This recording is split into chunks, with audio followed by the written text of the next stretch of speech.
Assalamualaikum warahmatullahi wabarakatuh.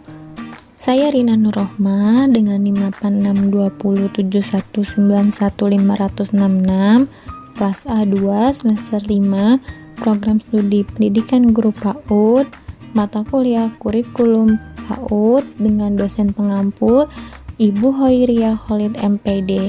Saya adalah mahasiswi Universitas Pancasakti Bekasi. Pada video kali ini, saya akan menjelaskan perkembangan kurikulum dari masa ke masa, sejak kemerdekaan sampai dengan saat ini. Kurikulum adalah perangkat pelajaran dan program pendidikan yang diberikan oleh suatu lembaga penyelenggara pendidikan yang berisi rancangan pelajaran yang akan diberikan kepada siswa yang akan diajar dalam suatu proses jenjang pendidikan. Penyusunan perangkat mata pelajaran ini disesuaikan dengan keadaan dan kemampuan setiap jenjang pendidikan dalam penyelenggaraan pendidikan tersebut serta kebutuhan lapangan kerja. Lama waktu dalam satu kurikulum biasanya disesuaikan dengan maksud dan tujuan dari sistem pendidikan yang dilaksanakan.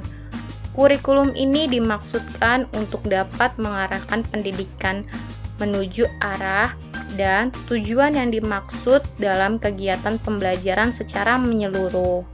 Dengan kata lain, kurikulum yaitu seperangkat rencana dan peraturan mengenai tujuan, isi, dan bahan pelajaran, serta cara yang digunakan sebagai pedoman penyelenggaraan kegiatan pembelajaran untuk mencapai tujuan pendidikan tertentu.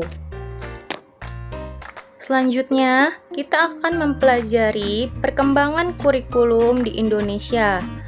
Dalam perjalanan sejarah dari tahun 1945 hingga 2020, negara kita memiliki 10 kurikulum. 10 kurikulum pendidikan nasional yang telah mengalami perubahan. Perkembangan kurikulum dapat diklasifikasikan menjadi 4 periode, yaitu 1. Periode sebelum kemerdekaan, 2. Periode Orde Lama, 3. Periode Orde Baru, dan yang terakhir, periode reformasi SD, SMP, dan SMA. 10 kurikulum rancangan pembelajarannya yaitu 1. Kurikulum rencana pembelajaran pada tahun 1947. Tujuan dari ciri pembelajarannya menekankan pada pembentukan karakter manusia yang berdaulat dan sejajar dengan bangsa lain. Kelebihan kurikulum 1947 yaitu 1.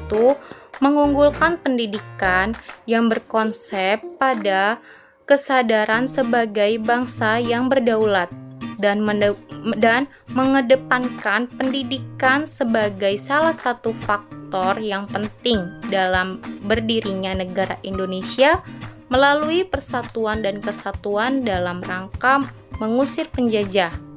Yang kedua, memiliki fungsi strategis dalam mempersatukan bangsa Indonesia. Yang ketiga, mengadopsi kurikulum yang telah berlaku sebelumnya di masa penjajahan sehingga lebih mudah di dalam menyusun kurikulum 1947. Kekurangan kurikulum tahun 1947 yaitu 1. Mengarah pada pola pendidikan penjajah karena kurikulum 1947 juga diadopsi dari kurikulum masa kolonial. Kedua, lebih dominan pada ranah efektif dan belum berorientasi pada ranah kognitif dan psikomotor. Yang ketiga, belum diterapkan di sekolah-sekolah sehingga pada tahun 1950 sehingga mengalami keterlambatan untuk mencapai hasil yang telah ditentukan. Yang kedua, kurikulum rencana pembelajaran terurai pada tahun 1952. Pada tahun 1952, kurikulum Indonesia mengalami penyempurnaan dengan berganti nama menjadi Rencana Pembelajaran Terurai, yaitu pada tahun 1952. Terdapat silabus mata pelajaran yang lengkap dengan satu pelajaran diajarkan oleh seorang guru. Kelebihan dari kurikulum ini yaitu kurikulum ini sudah mengarah pada suatu sistem pendidikan nasional, dan kekurangan dari kurikulum ini yaitu masih kurangnya tenaga mengajar. Yang ketiga yaitu kurikulum rancangan pembelajaran pada tahun 1964. Pembelajaran dipusatkan pada program Pancawardhana, yaitu pengembangan moral, kecerdasan, emosional, keterampilan, dan jasmani. Kelebihan kurikulum ini yaitu perubahan struktur kurikulum pendidikan dari Pancawardhana menjadi pembinaan jiwa Pancasila, pengetahuan dasar, dan kecakapan khusus. Kurikulum ini merupakan perwujudan dari perubahan orientasi pada pelaksanaan Undang-Undang Dasar 1945 secara murni dan konsekuen. Kelemahan kurikulum ini yaitu masih sentralistik. Jadi, tiap satuan pendidikannya secara mandiri. Zubjak menyebutkan kurikulum pada tahun 1964 sebagai kurikulum bulat, membuat materi pelajaran bersifat teoritis, tak mengingatkan dengan permasalahan faktual di lapangan. Yang keempat yaitu kurikulum pada tahun 1968. Perubahan struktur kurikulum pendidikan dari Pancawardhana menjadi pembinaan jiwa Pancasila, pengetahuan dasar, dan kecakapan khusus. Kelebihan dari kurikulum ini yaitu bertujuan pada pembentukan manusia Pancasila sejati. Struktur pendidikan dari Pancawardhana menjadi pembinaan jiwa Pancasila, pengetahuan dasar, dan kecakapan khusus. Pendidikan diarahkan pada kegiatan mempertinggi kecerdasan dan keterampilan, serta mengembangkan fisik yang sehat dan kuat. Kekurangan dari kurikulum ini yaitu hanya memuat mata kuliah pokok saja. Muatan materi masing-masing pelajaran masih bersifat teoritis dan belum terikat erat dengan keadaan nyata dengan lingkungan sekitar. Yang kelima yaitu kurikulum perancangan pembelajaran pada tahun 1975 menggunakan prosedur pengembangan sistem instruksional atau disebut dengan PPSI untuk merencanakan metode, materi, dan tujuan pembelajaran. Kelebihan kurikulum ini yaitu menekankan pada pendidikan yang lebih efektif dan efisien dalam hal daya dan waktu, menganut sistem yang senantiasa mengarah kepada tercapainya tujuan yang spesifik, dapat diukur dan dirumuskan dalam bentuk tingkah laku siswa.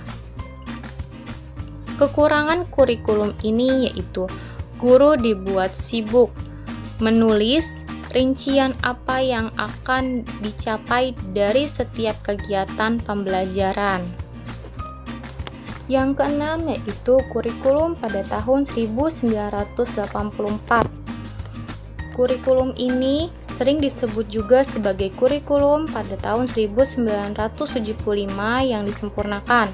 Melalui kurikulum 1994 ini, siswa mulai ditempatkan sebagai subjek belajar yang diharapkan untuk mengamati sesuatu, mengelompokkan, mendiskusikan, hingga melaporkan. Kurikulum ini menggunakan metode cara belajar siswa aktif atau student active learning.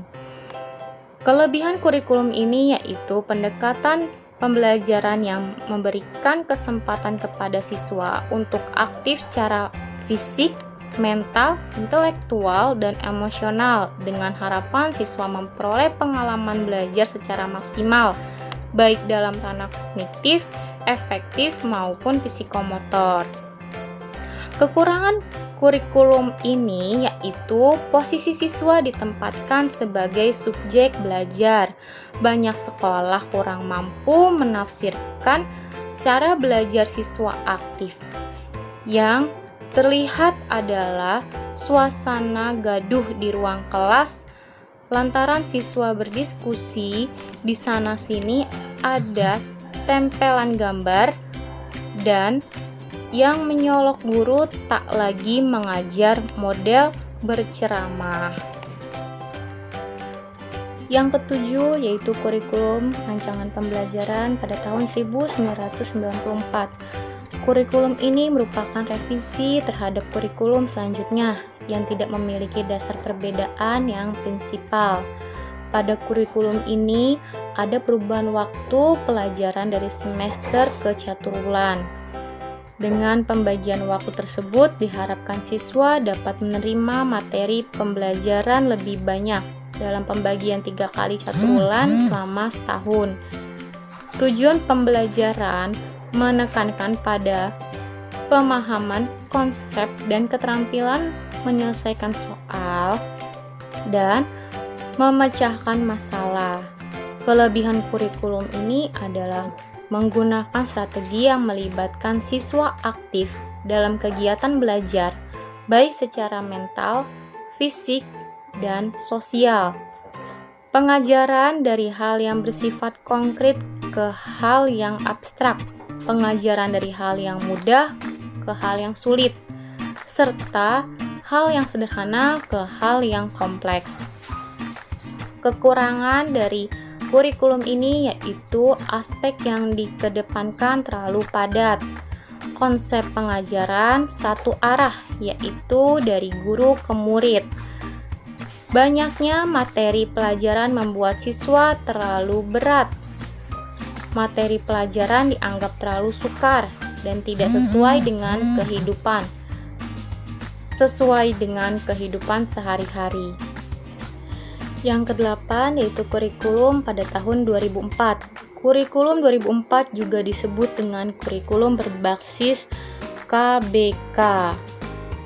Adalah seperangkat rencana dan pengaturan tentang kompetensi dan hasil pembelajaran serta pemberdayaan sumber daya pendidikan. KBK dibentuk dengan tujuan agar siswa memperoleh kompetensi dan kecerdasan yang mampu dalam membangun identitas budaya dan bangsa. Kelebihan kurikulum ini yaitu mengembangkan kompetensi-kompetensi peserta didik pada setiap aspek mata pelajaran. Kurikulum 2014 ini bersifat alamiah, yaitu konseptual, karena berfokus dan bermuatan pada hakikat peserta didik untuk mengembangkan berbagai kompetensi sesuai potensi masing-masing siswa. Mendasari kemampuan-kemampuan lain seperti penguasaan ilmu pengetahuan alam dan keahlian tertentu dalam pekerjaan. Pembelajaran berpusat pada peserta didik sehingga peserta didik mampu bergerak aktif dalam kegiatan pembelajaran. Silabus yang disusun oleh guru dapat disesuaikan dengan kondisi serta situasi daerah atau sekolah masing-masing. Kekurangan kurikulum ini yaitu konsep KBK sering mengalami perubahan termasuk pada urutan standar kompetensi dan kompetensi dasar sehingga dapat memultikan guru dalam rancangan pembelajaran secara berkelanjutan. Paradigma guru masih teacher oriented. Indikator sudah disusun, padahal akan lebih baik jika disusun oleh guru. Yang kesembilan yaitu kurikulum pada tahun 2006. Berbagai kekurangan dalam kegiatan KBK berakhir di awal tahun 2006 yang kemudian diganti dengan KTSP. Akan tetapi terdapat perbedaan yang signifikan untuk guru yang diberikan kebebasan dalam merancang pembelajaran yang sesuai dengan lingkungan dan kondisi siswa di sekolah tersebut. Kelebihan kurikulum ini yaitu guru lebih diberikan kebebasan untuk merencanakan pembelajaran sesuai dengan lingkungan dan kondisi siswa serta kondisi sekolah berada. Siswa sebagai pusat pembelajaran mendorong para guru, kepala sekolah, dan pihak manajemen sekolah untuk semakin meningkatkan kreativitasnya dalam menyelenggarakan program-program pendidikan. Evaluasi berbasis kelas yang menekankan pada proses dan hasil belajar, berpusat pada siswa, menggunakan berbagai sumber belajar, kegiatan belajar lebih bervariasi, dinamis, dan menyenangkan. Kekurangan dari kurikulum ini yaitu kurangnya SDM yang diharapkan mampu menjabarkan KTSP pada kebanyakan suatu pendidikan yang ada. Minimnya kualitas guru dan sekolah, kurangnya ketersediaan sarana dan prasarana pendukung sebagai kelengkapan dari pelaksanaan KTSP. Masih banyak guru yang belum memahami KTSP secara komprehensif, baik konsepnya, menyusunnya, maupun karakternya di lapangan. Menerapkan KTSP yang merekomendasikan pengurangan jam pelajaran akan berdampak berkurangnya pendapatan guru. Sulit untuk memenuhi kewajiban mengajar 24 jam sebagai syarat sertifikasi guru untuk mendapatkan tujuan profesi. Yang terakhir atau yang ke-10, Kurikulum 2013. Kurikulum 2013 menekankan pemikiran kompetensi berbasis sikap, keterampilan, dan pengetahuan. Guru dituntut untuk mencari pengetahuan sebanyak-banyaknya karena perkembangan teknologi cepat membuat siswa lebih mudah dalam mendapatkan informasi. Kelebihan kurikulum ini yaitu setiap anak atau siswa dituntut kreatif dan inovatif. Selain itu, ada juga yang namanya mengembangkan karakter yang telah diintegrasikan dalam semua program studi. Kekurangan kurikulum ini yaitu kurikulum 2013 bertentangan dengan Undang-Undang Dasar Nomor 20 Tahun 2003 tentang Sistem Pendidikan Nasional karena penekanan pengembangan kurikulum hanya didasarkan pada orientasi pragmatis. Selain itu, kurikulum 2013 tidak didasarkan pada evaluasi dari pelaksanaan kurikulum tingkat satuan pendidikan 2006 sehingga dalam pelaksanaannya bisa membingungkan guru dan pemangku pendidikan. UN hanya mendorong orientasi pendidikan pada hasil dan sama sekali tidak memperhatikan proses pembelajaran. Padahal mata pelajaran non-UN juga memberikan kontribusi besar untuk mewujudkan tujuan pendidikan. Kesimpulannya adalah dari pembahasan tentang sejarah kurikulum dari masa ke masa, maka dapat disimpulkan bahwa kurikulum merupakan suatu proses perencanaan, pengorganisasian, pelaksanaan, dan perkembangan pendidikan di sekolah dan untuk pencapaian tujuan yang efektif serta efisien dalam bidang pendidikan, maka dibutuhkan sumber daya yang berupa money, materials, metode, machines, market, minute, dan informasi. Itulah sejarah kurikulum di Indonesia sampai saat ini yang bisa kita ketahui, mulai dari kurikulum rencana pembelajaran di masa awal pasca kemerdekaan hingga kurikulum 2013 sekarang. Segala perubahan tersebut memiliki tujuan yaitu sama, meningkatkan kualitas pendidikan di negeri ini. Sekian materi yang dapat saya jabarkan atau saya jelaskan. Kurang lebihnya saya mohon maaf. Semoga materi yang saya jelaskan ini bermanfaat. Terima kasih.